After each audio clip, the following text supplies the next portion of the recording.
Hello la team, bienvenue dans ce nouveau podcast CTO in Shape. Aujourd'hui, on va recevoir, comme d'habitude, la crème de la crème des CTO et des fondateurs. Bon, aujourd'hui, c'est un peu spécial parce qu'on reçoit en fait un CTO qui est fondateur ou un fondateur qui est CTO, comme vous voulez. On reçoit Mickaël Azerrad. Merci Mickaël d'être là. Merci Mathieu, ça fait très plaisir. Moi, c'est Mathieu, votre software développeur préféré. N'hésitez pas à liker. L'objectif, c'est d'être le plus vrai, le plus concret possible et c'est sur quoi on va diguer tout de suite. Let's go. Mickaël, est-ce que je peux te laisser pour le peu de personnes qui n'ont pas les réseaux sociaux, qui n'ont pas Internet, qui n'ont pas d'ordinateur, qui ne te connaissent pas. Qui sont dans le désert, quoi. Qui sont dans le désert, exactement. Est-ce que je peux te laisser te présenter? Avec plaisir. Présenter un petit peu aussi ton activité tout à fait, professionnelle. Alors on va dire j'ai eu un parcours assez classique. À l'époque c'était assez classique. J'ai fait un bac+5. Voilà, donc je me suis lancé dans l'informatique. J'ai décidé de me lancer là-dedans. Donc j'étais pas le petit incompris qui avait commencé à coder à 8 ans. C'est pas du tout. J'ai commencé à découvrir l'informatique. Vraiment le réel, hormis les jeux vidéo, c'était à 17 ans et demi. D'accord, ok. Donc c'était vraiment assez tard.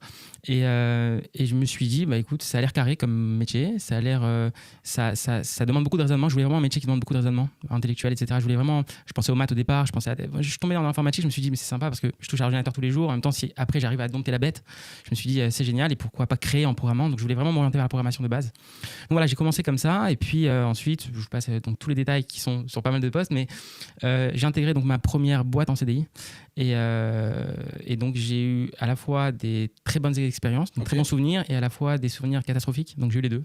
Voilà, donc ça faisait un peu le soleil et la tempête et j'étais un petit peu dans un environnement assez incompris. Enfin, je comprenais pas en fait ce qu'on attendait de moi. Je comprenais pas exactement le sens qu'on donnait à ce métier-là. J'étais à la défense.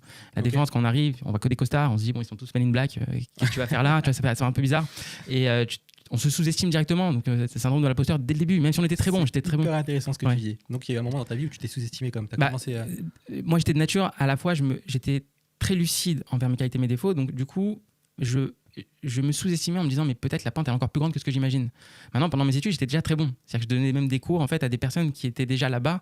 J'étais déjà très bon en programmation. Mais je me dis, on connaît toujours pas tout. Il y a peut-être un monde caché et quand on voit tous ces costumes, des flots de personnes, 2000 personnes qui circulent, des personnes qui hurlent des thématiques de serveurs avec des acronymes dans tous les sens. Quand on arrive le premier jour au délit, on comprend rien. C'est limite une langue étrangère. Voilà, est-ce que tu as mis les EDS, est-ce qu'ils sont up, est-ce que tu n'as pas fait ça, est-ce que tu n'as pas fait ça? Tu te dis, ok, est-ce que tu vas être opérationnel le jour J en fait, quand tu arrives? C'est très délicat. Et puis ensuite, là où tu déchantes en fait, c'est que c'est tout un monde en fait que tu as enjolivé, où en fait, ça s'apparente en fait limite à du cirque. C'est un petit peu vraiment le terme que j'ai envie de dire.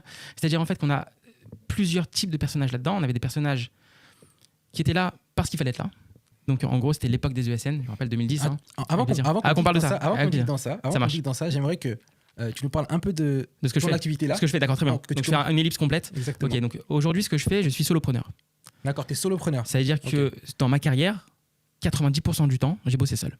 Donc ça veut dire, moi j'ai une question en fait, juste pour rebondir sur ce que tu as dit, quand tu dis tu bossais seul, tu développais des projets seul, c'est-à-dire que du début jusqu'à la fin, mais quelle typologie de projet déjà avant sans rentrer dans la technique parce que c'est pas l'objectif de ce podcast-là parce qu'on devrait qu'on reste très haut niveau, mais genre quelle typologie de projet? C'est pour ça que j'ai précisé au départ, CTO et fondeur. Alors je peux l'expliquer très rapidement. Donc, j'ai fait 2 ans de CDI dans ma vie et c'était ces 2 ans dans cette grande banque d'investissement.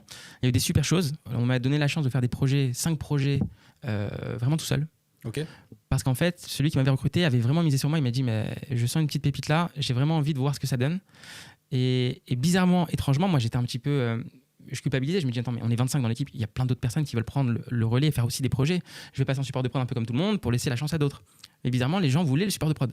Donc ça veut dire qu'en fait les gens voulaient pas faire du projet. Moi je comprenais pas, c'est le projet où on s'éclate. Le refactoring, Java J2E, donc tu t'éclates, design pattern dans tous les sens, multithreading à fond, c'est du threading, donc ça rigole pas.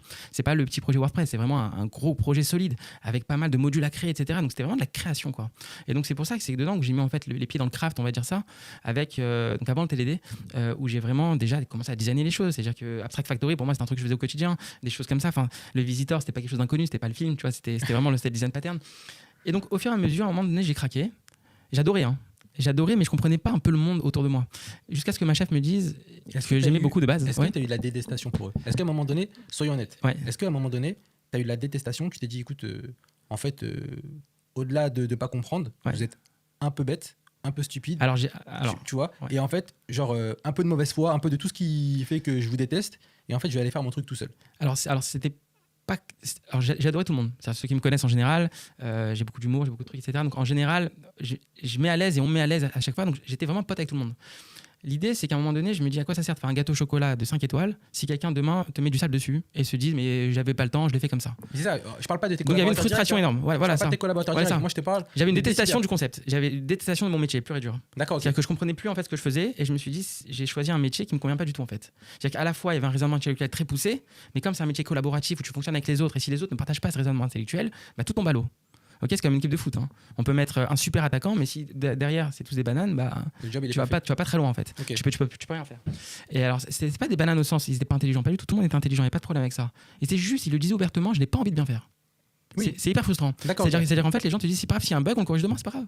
Et s'il y en a un qui s'était créé, si on a créé 10 bugs en corrigeant un bug, c'est pas grave, on verra demain. Là, il y avait une divergence. Voilà. Est-ce qu'on peut dire, tu me corriges, avec plaisir, il y avait une divergence en fait au niveau de l'ambition.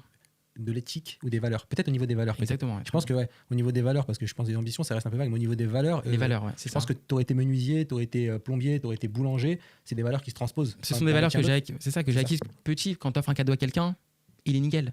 Je l'offre pas quelque chose qui est cassé en me disant bon c'est pas grave, il va le voir, il va le réparer. Je offre un téléphone, je veux qu'il soit nickel, sinon je l'offre pas. Et je comprenais pas en fait cette capacité en fait à livrer tout en sachant qu'on amène 10 bugs nouveaux sans que la personne le sache. C'était les traders en l'occurrence. Okay. Et en plus les traders fatalement ils s'énervaient, je l'ai vu de mes yeux, ils s'énervaient vraiment féroce. Mais la réaction derrière de l'équipe n'était pas en adéquation. En général, on se dit bon, ok, on se retrousse les manches, on va essayer de corriger ça. Et en fait, on acceptait. Et c'était une sorte de fatalité en disant oui, on va essayer de faire quelque chose, etc. Et il n'y avait pas d'équilibre. Je me dis c'est pas possible. Un trader qui perd des millions, normalement, c'est la sonnette d'alarme. Et bah, c'était pas le cas. Et là, je suis curieux. Est-ce que Mickaël, il est parce que dans la continuité de ce qu'on est en train de se dire, parce qu'on aime, je comprends en fait c'est cette valeur, cette éthique de se dire ok, je fais un travail et au-delà de la satisfaction propre, j'ai été quelque part éduqué comme ça et c'est en moi de faire les choses correctement pour rendre les gens heureux et enfin tout simplement. Bien sûr. Est-ce que Mickaël, il est motivé ou il est discipliné? Alors c'est une bonne question. Je pense que c'est les deux. C'est-à-dire que moi ce qui me motive je ne suis pas passionné d'informatique, contrairement à ce que les gens pensent. C'est-à-dire que je ne vais pas aller tous les 4 matins dans un meet-up, je ne vais pas lire un article de quelqu'un qui était à Devox et compagnie, je ne suis pas comme ça. Je vais aller vraiment au fond des choses, c'est-à-dire moi ce qui m'intéresse c'est la théorie des choses, et la théorie des choses on peut le faire seul, sans forcément, alors évidemment, en collaboration aussi avec tout ce qui se dit dans la sphère, je connais évidemment tous les auteurs de beaucoup de bouquins, j'en ai lu plein, mais je suis passionné avant tout le travail bien fait. J'aurais été boulanger, ça aurait été la même chose. Tu nous aurais fait la meilleure baguette de Paris. J'aurais essayé de faire la meilleure baguette de Paris, après on tombera dans les pièges que j'ai vécus. Parce qu'à vouloir faire le meilleur, on tombe dans un piège aussi. J'expliquerai. C'est-à-dire que faire le meilleur n'est pas le meilleur. D'accord, n'est pas le mieux. N'est pas le mieux, ouais, c'est ça. Okay, c'est ça, avec plaisir. Et donc, du coup, j'étais passionné du travail bien fait. Et donc, moi, quand je voulais... Et c'était aussi un défi personnel. Je me suis dit, est-ce que demain, je peux coder mieux que ce que je codais la veille? Donc, est-ce que le matin, quand j'arrive avec ma petite mallette, je me souviens, j'ai une petite mallette en cuir comme ça, je venais au travail, est-ce que je suis heureux d'ouvrir mon IntelliJ? Ou est-ce que je me dis, allez, vas-y, on va prendre des tickets? C'était quoi le kiff? Est-ce que le kiff, c'est de se dire, on continue le refacto d'hier, magnifique, et ça apporte de la valeur, pas un refacto qui sert à rien, mais qui apporte vraiment de la valeur au client, ou on était dans un état en fait de dépression inconsciente, comme beaucoup le vivaient, en se disant, bah, finalement, on va se défouler à la cafette, puis quand on revient, on pose nos habits et puis on souffre. C'était un petit peu ça. Moi, j'étais contre ça. Donc, tu as vraiment les deux facettes. J'ai deux facettes, motivé et à la fois discipliné, c'est-à-dire que tant que le travail n'était pas fini, je rentrais pas chez moi. D'accord, ok. Donc je pouvais finir à 23h30. Donc, ok. Donc, c'est voilà. ce mélange des deux. Le mélange des deux qui, à la fois, je peux pas être discipliné si je suis pas motivé. D'accord, ok. Et parce qu'à un moment donné, si tu commences à ramasser des miettes toute la journée, t'es pas motivé. Un jour, tu dis bon, allez, c'est pas grave, 3 miettes, c'est pas grave. Au fur et à mesure, par effet de boule de neige, t'arrêtes en fait, au bout d'un moment. Donc là, j'ai la motivation et la discipline qu'on apprend justement dans le monde du craft. C'est un petit peu ça, cette idée même de discipline. Et je suis passionné par ça. Je suis d'accord avec ce que tu dis, mais je pense pas qu'on apprend la discipline dans le monde du craft. Je suis pas tellement d'accord, je pense que c'est vraiment l'éducation et puis aussi ta plastique cérébrale parce que tout simplement par expérience, et peut-être mon expérience n'est pas aussi significative, on a toutes des expériences différentes. Moi j'ai des frères et sœurs, t'en as, ils sont très laxistes, moi je sais que je suis plutôt carré et je pense que c'est là où on se retrouve et c'est pour ça que d'ailleurs je t'ai connu très tôt et je pense que les gens savent que quelque part on s'est connus très tôt et que je suis un peu, je vais pas dire le fruit du travail que tu as effectué à un moment donné, j'ai pas trop mal à le dire, hein. Mais d'ailleurs, en parlant de ça, on s'est vu il y a 6 ans. En fait, on s'est vu il y a 6 ans. On s'est vu avec Mickaël, faut le savoir, on s'est vu il y a 6 ans. Et je t'ai dit une phrase il y a 6 ans. J'apprenais encore l'informatique à ce moment-là. Tu m'apprenais l'informatique. Et je t'ai dit une phrase, je sais pas si tu t'en rappelles. Tu étais assis et je t'ai dit, Mickaël, en fait, proportionnellement par rapport aux compétences que tu as aujourd'hui et ce que tu génères, c'est ridicule. C'est pas ridicule, mais c'est pas énorme. Exactement. Tu te rappelles cette phrase? Je t'avais dit, et tu m'as regardé, mais tu m'as dit, mais si, mais en tout cas, je kiffe ce que je fais, etc. Et tout. Je dis, ouais, je suis sûr que tu aimes bien et tout, mais tu pourrais très bien faire de l'apport d'affaires, tu pourrais être chez Google, tu pourrais créer ta startup, tu pourrais être le plus gros influenceur sur LinkedIn. Enfin, ce que je veux dire, c'est que tu es éloquent, tu es souvent sur LinkedIn. D'ailleurs, je te poserai la question d'ailleurs, comment tu fais pour être sur LinkedIn et travailler en même temps. Je suis très curieux. Ça marche. Ouais, c'est une question que tout le monde se pose. Parce que, voilà. Est-ce que tu trouves qu'aujourd'hui, tu penses que si on met face à face tes compétences et ce que tu génères, sans parler d'argent directement, on en parlera peut-être après, bien sûr. Est-ce que tu penses que c'est cohérent? Est-ce que tu penses que c'est cohérent? J'ai pas dit est-ce que tu es d'accord avec, parce que peut-être tu peux très bien être bien sûr, est-ce que tu penses que tu es conscient que oui, je pourrais générer beaucoup plus Alors c'est ça, on arrive à la deuxième partie de ma vie en fait qui a une continuité donc à ces 2 ans de CDI où j'ai littéralement craqué quand on m'a dit très, très clairement en fait, nous t'as pas compris, si on n'a plus de bugs, on peut plus charger le client, donc du coup il faut créer des bugs. Donc on t'a dit... C'était le message clair et net, et on me l'a dit 5 fois dans ma vie, donc des managers, clair et net, Mickaël, t'as pas compris, on veut pas le meilleur code, on veut pas même aller plus vite que la musique. Donc ça peut rentrer dans une stratégie d'entreprise. La stratégie d'entreprise en fait était d'avoir un cycle. Le cycle, je livre quelque chose qui est potable mais pas trop bien ni trop naze pour essayer d'un peu discret. En même temps, ça va nous faire le cycle support de prod, on revient, ça corrige, ça donne à manger en fait, à tout le monde en fait dans la danse. D'accord. Et on se sucre comme ça en fait de correction de bugs, et chaque année on demande du budget pour venir corriger la suite, etc. C'est un monde que j'ai mis 8 ans à comprendre, mais que je comprends. C'est le paradoxe. C'est-à-dire que je comprends les gens qui font ça. C'est-à-dire que c'est des gens qui sont animés non pas par la passion des choses, mais par en fait tout simplement l'argent. J'ai pas d'autre mot en fait. D'accord. Okay. Donc ça veut dire que t'étais dans une... Je comprends dans une machine voilà. qui a un objectif lucratif. C'est une machine en fait. On te fait miroiter que ce qu'on attend d'un développeur, c'est de produire du bon code, alors que la réalité, c'est pas ça du tout. Et est-ce que tu as du mal avec la manipulation? Moi je la décèle assez rapidement. D'accord. Et c'est quelque chose que je... T'as eu ce feeling là à un moment donné? J'ai senti. Ouais, j'ai vraiment senti ce feeling là. Je pourrais vraiment sur différentes missions, je pourrais vraiment m'étaler, mais ça dure des plombs du coup. Mais ce que je veux dire, c'est qu'à un moment j'ai craqué et j'ai dit je veux plus de ce monde. Qu'est-ce que je me suis dit? Je me suis dit je veux ma startup. Donc on est en 2012. Ok. En 2012, j'ouvre ma startup. Ok, qui s'appelle Willcom. Welcome, ok. Parce que Willcom de base, c'était Welcome, ok. Originalement, c'est le nom de mon appli, rien à voir avec la boîte. Ok. Et je me dis, ok, j'ai envie d'inventer quelque chose en même temps qui me servirait ou qui servira aux gens, et qui en même temps me permet d'être le plus ambitieux que je puisse être dans un monde où il n'y a pas de contraintes. C'est-à-dire un monde sans contraintes où je peux coder comme je souhaite, où la valeur est apportée, où j'ai vraiment des feedbacks réels utilisateurs et pas un monde de trading que tu vois pas. Les traders, on les connaissait quasiment pas. Donc en fait, on livrait, mais on savait pas ce qu'il en advenait réellement. C'était bien, dans l'absolu, c'est bien, mais je voulais pas de ça. Et donc j'ai créé Willcom. J'ai l'impression qu'en fait, le produit, toi, était aussi important, voire plus important, ou l'expérience que tu pouvais fournir à travers les actions que tu faisais au travail était autant importante, ou voire plus importante finalement que les lignes de code que tu tapais. C'est la sensation que j'ai en fait dans ce que tu... c'est très simple en fait. Écrire des lignes de code, c'est pas ce que j'aime. Bizarrement, vraiment bizarrement. Pourtant, ceux qui me connaissent, qui me voient en formation, etc., ils voient comment je code, ils connaissent le niveau. Mais j'aime pas. C'est-à-dire que moins je code, mieux je me porte. Okay. Moi, ce que j'adore, c'est raisonner, c'est-à-dire trouver les capacités à trouver les bons pivots. Donc, j'étais très tourné vers le fonctionnel ensuite. Alors, je me suis pris des claques, mais des claques incroyables. C'est-à-dire que la meilleure expérience que j'ai eue et la pire en même temps, c'est ma startup. C'était vraiment la meilleure et la pire. Donc on remonte à 2012, 2015, 2016. La question que j'allais te poser, c'était te demander, c'était laquelle expérience la pire expérience que tu as pu... Alors justement, la pire expérience c'était celle-là parce que quand on est junior, et je parle à tous les juniors, et les juniors, je peux même inclure les seniors dedans parce qu'en fait, il y a beaucoup de juniors parmi les seniors. C'est pas méchant quand je dis ça, c'est que c'est des personnes en fait qui vont commencer leur startup un jour, ils vont faire les mêmes bêtises. C'est quoi la première bêtise que moi j'ai faite? C'était de me dire que si ton code est robuste, de qualité, que ton appli elle est scalable, etc., et que ton concept est bon, alors normalement, t'as cartonné. Tout le monde va venir comme des types 1, tout le monde va prendre ton application parce qu'ils vont voir que c'est beaucoup mieux que le concurrent d'à côté, ils vont sentir que c'est hyper bien foutu, qu'il n'y a pas de bug, qu'il n'y a pas de truc, etc., etc. Et en fait, c'est le piège. C'est le piège parce que à force de vouloir ça, on devient très perfectionniste dans ce qu'on fait. Et moi, je suis quelqu'un de perfectionniste. Je sais maintenant mettre la dose, mais j'étais perfectionniste à la lettre. Moi, s'il n'y avait pas ENT à une phrase, j'effaçais tout, je refaisais la punition. D'accord. Voilà, j'étais ce genre de mec-là. Et donc, du coup, à un moment donné, j'envoie un mail à Udi Dahan. Je ne sais pas si vous connaissez l'architecte Udi Dahan. Je l'ai connu suite à un post que tu avais mis il y a quelques années. Peut-être. C'est un architecte que j'adore, donc mondialement connu. C'est un Indien, je crois, il me semble, c'est ça? Alors, c'est un Canadien-Israélien, donc il est les deux nationalités. Okay. Et j'adore sa capacité à renverser la table. C'est-à-dire en fait qu'il va te dire, pendant 25 ans, on a fait comme ça en programmation, et pourquoi on ne ferait pas comme ça? Il est spécialisé dans je renverse la table et je vais vous montrer une autre façon de faire. Okay, par exemple, je dis n'importe quoi, un truc vraiment très vulgarisé. On a toujours appris à valider côté serveur. Et si c'était plutôt côté client? Okay. Et on renverse le truc. Tous les acquis, on les renverse. Okay. Il est spécialisé là-dedans. C'est lui qui a vu CQRS un peu plus loin même que Greg Young. C'est lui qui a vu tout ça. Moi, j'adore parce que moi, je suis passionné. Moi, je lui envoie un truc. Je lui dis, tu vois, dans mon application, l'event sourcing, ça a du sens. Je lui décris exactement tout le contexte, etc. On est en 2013, etc. Je lui montre tout ça. Il me dit, est-ce que tu as des revenus de cette appli? Ouais, donc, Et je lui dis non. Il me dit, tant que tu n'en as pas, l'architecture n'a pas d'importance. Il me dit pas de mal coder. Il t'a dit en fait, tant que tu n'as pas de revenus. Tant que tu n'as pas de revenus, en fait, ce qui doit être la priorité number one quand tu fais en fait une startup, c'est le revenu. Plus tard tu as le revenu, plus tu es mauvais. C'est un petit peu ça l'idée. Donc l'idée, c'est comment en fait itérer de manière plausible, parce que c'est vrai, l'event sourcing, ça répond à des sujets, ça c'est technique, mais ça répond à des sujets qui témoignent en fait déjà d'une vie de l'application. Ça vient résoudre le bénéfice, tu l'as pas du jour J. C'est pas le jour où tu lances. Voilà, ça vient résoudre un problème, mais qui est sur le moyen long terme, qui est pas forcément sur la première partie de vie du produit. Et il me dit Lean Startup. Alors je lis le livre Lean Startup. Je me rappelle un CTO me l'avait dit, de Toulousain, il m'a dit lis ce livre, tu vas voir, j'ai cartonné, etc. Donc j'avais vraiment une sphère de start-upper. Autant je bossais seul, donc l'appli était en Scala, functional programming, encore des erreurs. C'est mon langage préféré, mais il fallait pas faire ça. On peut en parler. J'ai fait Angular, Ionic, c'était le début d'Ionic pour les applis mobiles, etc. J'ai fait les sites.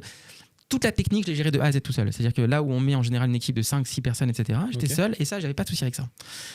C'était le côté, cette fois, marketing. C'était le côté toujours sur l'application celle que tu avais créée. Là, toujours sur Welcome. Le but du jeu, c'était quoi? C'est rencontre amicale avec Facebook. Comment tu peux proposer, par exemple, un foot, par exemple, une sortie, aux amis des amis d'amis Facebook. C'est-à-dire dans un cercle assez fermé, mais de confiance du coup, aux amis d'amis ou aux amis d'amis d'amis. Je partais de l'idée en fait que tes amis vont pas forcément te présenter leurs amis, et je me dis comment les toucher pour leur proposer un tennis directement. Et je me dis, si c'est l'ami de mon ami, alors ça doit être quelqu'un en fait qui, à mon avis, partage des points communs, des centres d'intérêt peut-être communs, etc. Je me suis dit, ça peut être sympa. Et donc j'ai créé tout un graphe Neo4j magnifique en fait, où je refaisais carrément le graphe de Facebook. Là, déjà, en fait, là t'avais rien vendu encore à ce moment-là. Rien. T'avais rien vendu en fait. Et j'aurais rien vendu. C'est vrai que c'est vrai qu'à ce moment-là, tu te dis, excuse-moi, mais c'est une usine à gaz. C'est une usine à gaz. C'est une usine à gaz. J'entends. C'est très beau techniquement. C'est très beau techniquement. Mais bon, c'est il y a plus de 10 ans maintenant. Ouais, c'est 10 ans, donc c'est pas la même expérience, c'est pas la même maturité, c'est pas la même. Exactement. Tout ça. Et puis il y avait peut-être pas autant d'acteurs et aussi le côté. Tous les rex de personnes qui ont créé des boîtes, peut-être à l'époque c'était beaucoup moins aussi mainstream qu'on peut avoir aujourd'hui sur LinkedIn, parce qu'aujourd'hui sur LinkedIn tout le monde a créé des boîtes, tout le monde a fait. Mais bizarrement, il met toujours la même bêtise. Ouais, c'est ça, c'est toujours la même chose, c'est exactement. C'est toujours le même piège, c'est comme le film Memento, tu refais l'histoire. À chaque fois tu recommences, tu tombes dans le piège. Et donc je suis devenu spécialisé là-dedans. Donc moi je coach maintenant dans ces domaines-là, entre autres. Mais c'est intéressant. Je peux juste revenir sur une question par rapport à ça. Avec plaisir. Après, tu es parti sur la deuxième phase, juste après, dès que tu as fait ce fail-là, tu as commencé à te mettre à ton compte. Mais aujourd'hui, moi ce qui m'intéresse, c'est comment tu vends tes prestations, à qui tu vends tes prestations, et t'es payé à quoi en fait? T'es payé au temps passé, à la valeur dégagée. Ce que je veux dire, c'est que je suis sûr qu'il y a plein de gens qui se posent la question. Michael Azerrad, est-ce qu'il est payé 2000 € de TJM? Est-ce qu'il est bien sûr, c'est une question qui peut. Peut-être qu'il est payé 50 000 € parce qu'il a craqué en fait un problème ou 5 business, ou 5 €. Ou est-ce que c'est un mytho et en fait il touche. Est-ce que c'est un mytho et c'est un blablateur de LinkedIn? C'est ça qui est intéressant. Donc une petite parenthèse de rien du tout, j'ai quand même eu 40 000 utilisateurs sur cette appli pendant 4 ans. Avec 0 € de revenu. 0 € de revenu. D'accord. Parce qu'à la base, c'était pas forcément le but et c'était l'erreur. J'avais un business model incroyable. Quand j'en parlais, j'avais pitché à Opéra, je me souviens. Les gens m'ont dit, mais je veux investir. Et moi, comme un âne, je refusais toutes les propositions qui étaient supérieures à 20%. Je me dis, non, je l'ai fait tout seul, je veux plus que 20%. Je te donne pas 20%. Et c'est peut-être l'erreur en fait. Tu peux préciser ça, s'il te plaît? Sur les 20%, en fait, ils se proposaient quoi concrètement? Ils me proposaient en fait 20% en fait sur les revenus potentiels en fait en échange justement de procédés qui seraient par exemple. De proposer par exemple plusieurs journaux. Voilà, il y a des gens qui avaient du piston sur des journaux, sur des personnes. Il y en avait qui étaient dans l'événementiel qui te dit bah écoute, c'est dans les sorties dynamiques, très bien, on te propose demain sur les quais de Seine, on te propose 300 personnes, il n'y a pas de problème, ils vont prendre ton appli, ils vont participer, etc. Et je lui disais non. Bon, peut-être pas, mais en tout cas peut-être. Ok. Donc au final, j'étais tellement pris dans le jeu qu'au final, j'ai finalement désinstallé l'appli quand j'ai compris que ça devenait un Tinder. Et que j'avais des menaces de mort même au téléphone. Parce que y avait oui, moi t'as trompé, ma femme m'a trompé à cause de ton appli, etc. À cause de ton application. En fait, j'étais la seule application à ce jour-là gratuite. Il y avait Tinder à cette époque ou pas? Non, c'était alors quand je l'ai sorti, oui, mais c'est sorti juste après. On va dire. Et à ce moment-là, j'étais la seule application qui pouvait mettre en relation par chat des personnes qui sont pas mis Facebook. Donc il y avait les fiches Facebook, il y avait tout. Donc finalement les gens, qu'est-ce qu'ils ont fait? Ça a forcément viré en. Ils ont dérivé, ils se sont dit mais c'est génial. Dans les sorties, il y a un chat public, c'est top. Je vais aller dans la sortie, donc virtuellement, pas dans la vraie, et je vais dire je vais prendre tous les numéros des filles et des garçons, et puis voilà, et puis ensuite et puis après on va chatter sur Facebook. Donc j'avais inventé sans le savoir un Slack. C'était Slack en fait. Slack. Et bon, fil en aiguille, c'est une expérience magnifique. Et est-ce qu'on peut revenir sur la question que je t'ai posée juste avant, qui était est-ce que tu es un mytho LinkedIn? C'est une question que je pose qui est légitime. Est-ce que tu es un mytho LinkedIn? Comment aujourd'hui tu vends tes prestations en fait à tes clients? Est-ce que tu es payé au temps passé? Est-ce que tu es payé à la valeur dégagée? Alors je vais expliquer. Alors au début j'avais pas 3 casquettes. Là j'ai 3 casquettes. J'ai 3 casquettes minimum. C'est ce que je fais au quotidien. Je vais expliquer. Ce que j'avais de base, je me suis dit écoute, si tu codes si bien, et si tu es très frustré par le monde des grands groupes et de la plupart des boîtes vers lesquelles tu étais, etc., fais une micro-agence où tu proposes de faire payer 3 fois moins que ces grands groupes des produits qui sont 30 fois mieux. Et plus rapidement. C'est la question que je vais te poser. Est-ce que c'est aussi bien d'avoir un Michael Azerrad? Est-ce que c'est aussi bien d'avoir une équipe de 3, 4, 5 développeurs? Alors justement, au début, on peut se poser la question, et c'est normal de le penser. La réponse, ils diront non. J'ai commencé, j'ai montré un peu ce que je faisais, etc. Les gens, ils constataient quelque chose. Ils disent, c'est vrai que là, en termes de qualité, non pas juste de code, même de compréhension business. Moi, j'étais quelqu'un qui, par exemple, en ce moment, je fais la compta immobilière pour un SaaS, pour un client. J'ai lu un livre dessus. Au moins le chapitre qui concerne les clés spéciales. Et je me suis pas dit, on va dire, je lui dis la spec et puis c'est parti. Non, mon but, c'est pas de lire une spec. Mon but, c'est de challenger la spec pour la refaire. C'est-à-dire pour essayer d'amener une plus-value sur le produit que même le donneur d'ordre ne connaît même pas. Donc ta valeur ajoutée, elle est au-delà de l'exécution, elle est aussi sur la conception. C'est ma passion. En fait. C'est devenu ma vraie passion. Okay. C'est-à-dire que ma passion, c'est-à-dire que jamais je prendrai un Jira. Ça fait combien de temps que je n'ai pas touché un Jira? Ça fait peut-être 12 ans. Mais c'est intéressant parce qu'on débunk un vrai sujet qui est aujourd'hui qu'en fait la valeur ajoutée aujourd'hui, c'est plus forcément savoir coder, savoir exécuter correctement. Alors je vais venir. Ça c'est quelque chose d'important, mais ça reste. Je vais pas dire que c'est du détail, mais c'est pas le plus important à la fin parce que l'utilisateur il a pas du code dans les mains, il a un produit. Exactement. Alors je vais faire un parallèle très intéressant. Je vais répondre à ta question déjà pour toute l'audience. Donc au début c'était la prestation. La prestation, j'ai fait des erreurs comme tout le monde. C'est quoi? C'est que c'était première. Donc déjà t'es fier parce que t'es tout seul. Okay. Même si j'adore bosser avec les gens et je sais bosser en équipe, je l'ai prouvé dans le passé. Je me suis dit t'es tout seul. Si le premier mot qui vient à l'esprit, c'est comment survivre dans un monde où tu es seul. Okay, c'est peut-être un peu angoissant. Parce que quand tu es en CDI, s'il n'y a pas, soit tu as l'intercontrat, soit tu es payé, mais c'est pas grave, tu as des petites tâches par-ci par-là. Ouais, papa, maman, etc. Il y a quelque chose en fait qui est là. Mais là, quand tu es solopreneur, un vrai solopreneur de la tech, si tu n'as pas de projet, tu es à la rue. Tu n'as rien en fait. Donc en fait, tu tombes dans le piège d'accepter un petit peu tout et n'importe quoi. Est-ce que cette pression t'a permis d'arriver? Moi, c'est une question que je me pose. Alors cette pression m'a permis de découvrir beaucoup de choses. Ok, d'accord. T'as fait sortir de ta zone de confort finalement. Complètement. C'est avec ma première zone de confort, c'était quoi? Tu veux un projet comme ça? Très bien, je te l'estime, je te dis ça, je te le fais en 60 jours. Nickel, je te le fais en 60 jours. Et on comprend maintenant que les estimations, c'est pas pourquoi, parce qu'on le ressent vraiment. Parce que quand on te demande de faire un projet front, back, déploiement tout seul, tu dois t'occuper de tous les aspects.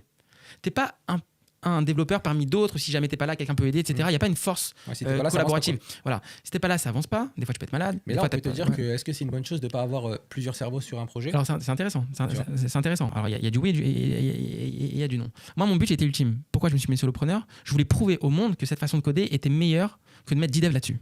Et c'était pas pour prouver que Michael Azerrad était meilleur que les autres? C'était pour prouver en même temps que les idées que j'amenais me faisaient, entre autres, un développeur exceptionnel par rapport à ce qu'il faisait. D'accord, ok. Ce qui est aligné en fait avec ta politique de communication sur LinkedIn. Je te challenge un peu sur ça. Évidemment, c'est hyper intéressant. Avec plaisir. Ce qui est aligné quand même avec ta politique de communication sur LinkedIn et aussi les formations que tu délivres, où tu essaies en fait d'évangéliser quand même. C'est ça. Je suis pas sur ce topic-là parce qu'il nous reste que 10 minutes. Avec plaisir, où tu essaies d'évangéliser en fait ce que tu as vécu et ce que tu veux pas faire revivre en fait aux autres il y a 10 ou 15 ans. Exactement. Et c'est vrai que tu en parles souvent de cette expérience-là, enfin tu en parles ou tu en fais allusion que en fait il y a possibilité de faire, on peut faire différemment. On peut faire différemment, il faut juste le savoir et on peut faire différemment. Alors je vais te le faire en condensé comme il reste 10 minutes, je te fais un condensé, j'espère que ça va être clair pour tout le monde. À un moment donné, tu me disais en off, est-ce que à un moment donné j'avais de la chance? Ouais. Est-ce que j'avais de la chance? Alors ça va être très bizarre comme réponse, mais je pense que si j'ai une chance et que je vois qu'il n'est pas forcément partagée par tout le monde, c'est que je dors très peu. C'est-à-dire que je dors 3-4 heures par nuit. Ce qui veut dire que le temps pour faire de la veille était énorme. C'est-à-dire que là où la plupart des gens, et c'est normal, c'est très mauvais, je le sais que c'est mauvais, mais je ne peux pas faire autrement. Okay, et je suis en forme le matin, c'est très, très paradoxal. Okay. Je dormais à 4 heures du mat. Donc fatalement, je pouvais avoir une vie privée. Les gens te disent, ouais, mais si tu fais trop de ça, tu n'as pas de vie privée, j'ai pas le temps de lire. Ouais, mais moi je faisais tout ça, je commençais à 2 heures du mat. C'est-à-dire que là où des personnes se disent, moi, ma soirée termine à 23h, moi, elle commençait en fait. Okay. Donc pour l'instant, je peux sortir avec des potes, je peux faire ce que je voulais. Aujourd'hui, je suis marié et je peux quand même jongler ma vie de famille. Préciser parce que sinon, il y en a qui vont penser que tu prenais des choses pour rester réveillé la nuit, tu vois. Non, mais pas du tout. Pas du tout. Non, pas du tout. Pas du tout. J'ai constaté ça en fait depuis peut-être 2005-2006 et je pense que cette chance, c'est cette chance qui m'a permis de lire des livres.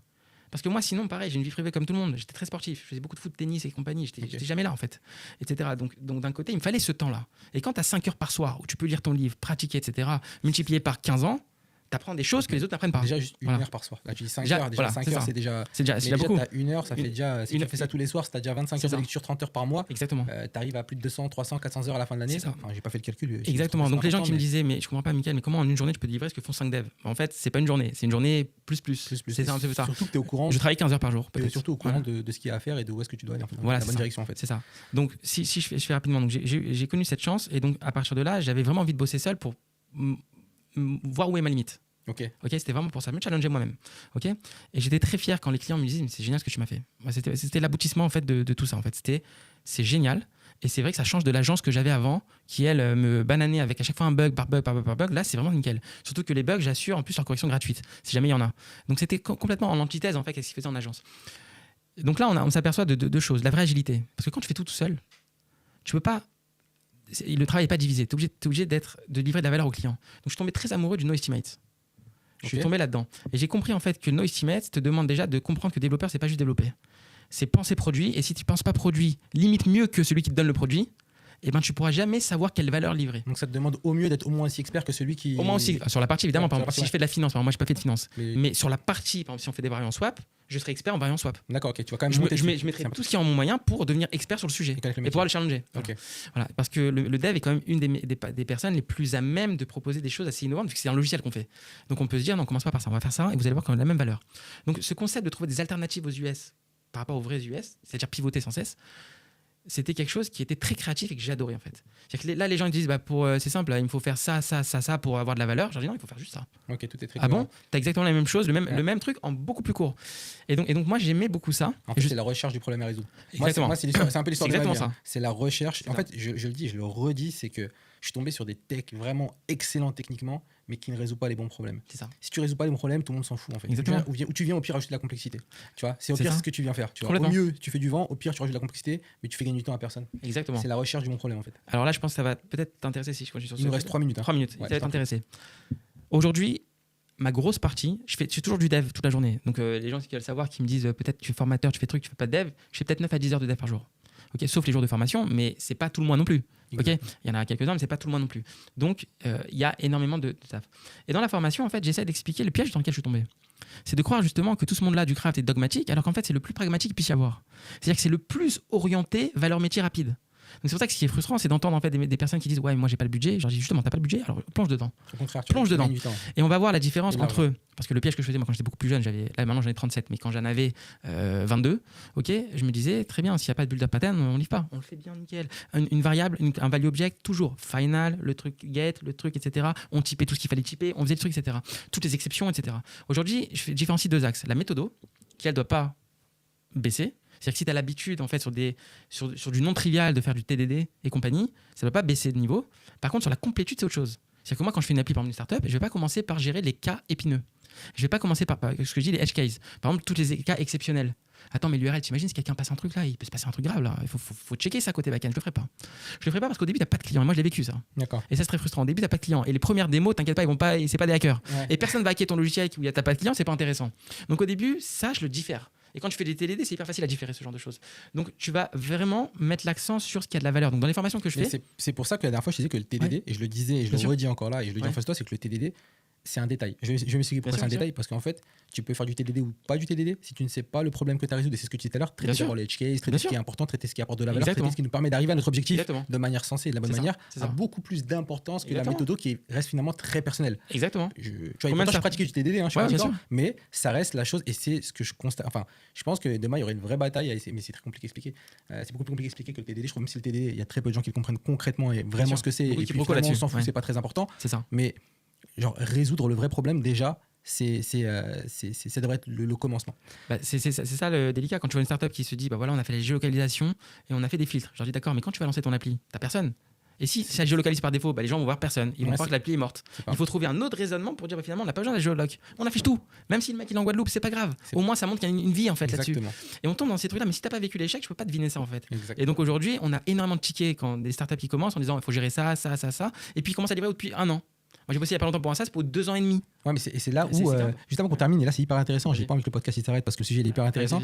Où quand on arrive dans ce type d'environnement-là, il faut vraiment pas tomber dans le biais de l'argument d'autorité où c'est une startup qui a levé 5 millions et des startups qui lèvent des millions et qui font de la merde. Mais je le dis, tu vois, mais qui font de la merde dans le décisionnel. T'as des mecs, tu les vois, on dirait des Bernard Loiseau. Bah oui. C'est peut-être pas le bon exemple, tu vois, mais des Ducasse, des Ducasse de l'informatique, alors que dans la technique, ils sont excellents, mais dans l'exécution et la compréhension des problèmes à résoudre, ils sont bidons. C'est ça. Ils sont bidons. Et je le dis, tu vois, c'est vraiment, et c'est très compliqué. Et c'est ça que je trouve hyper intéressant, c'est que très tôt, tu as réussi à débunker et à pas tomber sous cet argument d'autorité que s'il le dit, c'est cette personne-là, donc il a raison, je vais pas remettre ça en cause. Exactement. Et tu vois, c'est très difficile. Et c'est cet effort-là intellectuel que je trouve hyper intéressant, ce processus de débunkage. Moi, j'appelle ça du débunkage. Ouais, c'est très bien, mais je trouve ça hyper intéressant. Déceler en fait les signes en fait qui montrent que c'est ça, voilà, c'est ça. Sans tomber dans nos propres biais après. Exactement. Écoute, Mickaël, on arrive à la fin du podcast.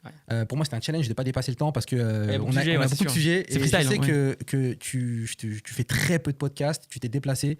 Et encore une fois, merci beaucoup. Est-ce que tu peux nous dire où est-ce qu'on peut te retrouver et c'est quoi tes prochains milestones en 30 secondes? Alors, c'est très simple. LinkedIn, je pense. Voilà. Là, j'atteins bientôt la barre des 30 000 followers. Donc, voilà, ça a démarré vraiment avec des opinions très tranchées. Mais quand on me connaît un petit peu, je suis très ouvert d'esprit pour ceux qui veulent creuser. Et il y a énormément à découvrir. On peut me trouver sur Slack. J'ai monté un Slack en 2017. On est plus de 4000 maintenant. Okay, donc on parle aussi de toute la sphère Scraft, mais aussi un peu en périphérie. Très, très, très familial, c'est très sympathique. On me retrouve aussi dans les formations. C'est devenu aujourd'hui mon activité, une de mes activités les plus intéressantes, j'ai envie de dire, à tous les niveaux, au niveau social. J'ai formé plus de 2000 personnes là pour l'instant, donc en visu des groupes de 5.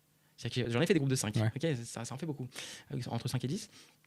Et on me retrouve aussi, j'ai envie de dire, je me déplace souvent, donc si quelqu'un a envie un jour de parler en visu, on peut me trouver soit en visu, je me déplace, soit au téléphone même. Je parle beaucoup avec les gens. C'est-à-dire que moi, j'adore... Ça, c'est vrai, on me l'a dit. Les gens se disent « Ouais, mais il est cachotier. » Des fois, je fais ça gratuitement. Je peux aider un junior pendant 4 heures. Ouais, je vois pas le temps passer, en fait. Ça, c'est vrai, hein, parce que voilà. ça, on me l'a dit. Et je t'ai dit tout à l'heure, avant qu'on démarre, je t'ai dit « Ouais, tiens, il y a un tel, il m'a dit, t'as eu au téléphone, etc. » et tout. Ça m'a étonné. Je me suis dit « Ah, tu l'as au téléphone et tout. » Et tu m'as dit « Ouais, bah... » C'est-à-dire que contrairement à ce qu'on peut penser, je suis très ouvert, je suis très disponible. C'est ça que les gens n'imaginent pas. On imagine le mec occupé, donc je suis très occupé. Et après, LinkedIn, comment ça se fait que tu es très actif sur LinkedIn? En même temps, c'est ce qui me fait vivre. Okay. C'est-à-dire, en fait, ce qui fait vivre en fait l'image, en fait, l'image de l'ambition que je veux faire passer. C'est LinkedIn. Les formations, ça vient de LinkedIn. Les SaaS à construire, j'adore les SaaS. Les SaaS à construire, c'est LinkedIn. Tout mon vivier, c'est LinkedIn. Donc, dedans, j'ai envie d'être, entre guillemets, number one dans mes réponses. C'est-à-dire que quand je vais jamais laisser une réponse en blanc en disant il a mis un contre-argument, je vais laisser. Non. Je dois contre-argumenter, sauf lui dire s'il a raison, il a raison. C'est hyper important. Déjà, il faut être présent sur ce réseau parce que c'est ce réseau qui te fait aujourd'hui la réputation. Et aujourd'hui, la réputation, je trouve que pour un dev qui veut se démarquer, c'est ultra important. L'autre jour, il y avait je m'appelle un Stéphane, pour pas citer son nom, il m'avait dit, moi, j'ai pas envie de poster. J'ai pas envie. J'ai même eu un alternant pendant 2 ans comme ça, un an comme ça, qui me disait, j'ai pas envie de poster. Il y en a un qui a essayé. Donc ce Stéphane a essayé. Et il s'est dit, mais attends, mais ça m'a ouvert des portes incroyables. Bien sûr. Et les gens ne s'en rendent pas compte, en fait. Donc, ils se disent, mais je vais poster, on va me massacrer. Non, le but, c'est pas de te massacrer. Le but du jeu, c'est si tu as quelque chose à faire partager, tu vas voir que même si tu as des réponses qui sont peut-être pas comme tu le pensais, tu vas prendre une tonne. Et en plus de ça, les gens vont voir ta tête souvent. Donc, un recruteur, il préfère voir quelqu'un qui semble connu, c'est-à-dire qu'il y a moins de risques en fait, d'abandon de poste, il y a moins de risques. C'est logique, plus tu es connu, plus tu joues pas au bon. Voilà, c'est ça. Et puis en plus de ça, tu partages, enfin, tu as du retour, enfin, tu as un million de raisons de le faire. Tu as 1 million de raisons de le faire et surtout la capacité à synthétiser des concepts. Exactement. LinkedIn, c'est 3000 caractères. Il faut savoir le synthétiser. Comme Stack Overflow, quand tu poses une question, moi j'étais beaucoup Stack Overflow. J'étais monté jusqu'à 22 000 points, je crois. Le Stack Overflow, c'est important de synthétiser un problème. Aujourd'hui, on a perdu ça. Les gens te disent, viens à ma machine, je te montre le problème. Non, synthétise avec un exemple qui n'est pas ton exemple. C'est un exemple qui est conceptuel, qui schématise exactement le problème que tu veux, résumé en 2 phrases. LinkedIn t'amène à activer cette compétence. Voilà, ok, c'est ça. Mais écoutez, on arrive à la fin de ce podcast. Mickaël, merci pour le condensé d'informations et surtout de nous avoir permis de découvrir une autre facette de ta personnalité. J'espère qu'on te retrouvera très rapidement dans le podcast, encore une fois, parce que je pense que ça mérite une deuxième partie. On ne manquera pas de t'inviter. Avec plaisir. Et on se dit à très bientôt dans CTO InShape et vous retrouverez tous les liens utiles en dessous de la vidéo. N'hésitez pas à liker. Super, et posez toutes vos questions. Avec plaisir, je répondrai à tout le monde. Allez harceler Mickaël. Avec grand plaisir. Merci à tous. Ciao. Ciao.